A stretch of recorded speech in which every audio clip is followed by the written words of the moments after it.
le lutin du logiciel Scratch, c'est calculer le carré d'un nombre et la racine carrée d'un nombre. Donc on se met sur le logiciel Scratch, on a débuté un script qui va démarrer lorsqu'on appuiera sur le drapeau vert. Donc on va faire dire au lutin le carré de 5, donc on revient à la définition, c'est bien 5 fois 5.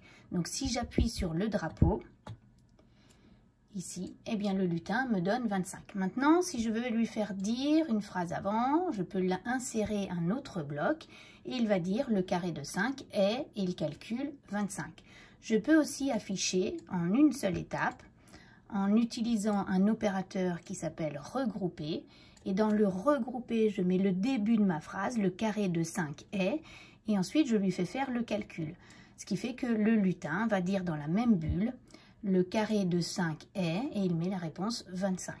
Donc si maintenant je reprends le cours, finalement, lorsque je veux faire calculer le carré d'un nombre, je reviens à la définition du carré, c'est-à-dire le nombre multiplié par le nombre.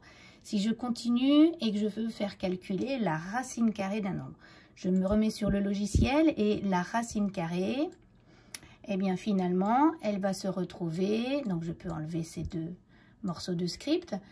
La racine carrée, c'est un opérateur et elle est ici. La racine carrée, ici l'exemple c'est 9, mais moi si je veux calculer la racine carrée de 12, je vais écrire ici 12.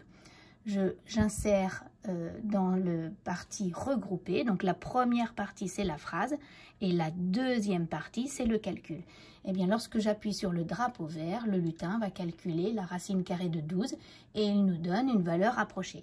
Donc si je veux le faire avec un carré parfait, je peux mettre ici la racine carrée de par exemple 169. Ici j'écris bien la racine carrée de 169. Et comme on connaît nos carrés parfaits, le lutin devrait donner comme réponse 13.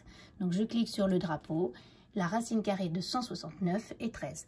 Donc voilà au niveau du calcul des racines carrées et des carrés avec Scratch.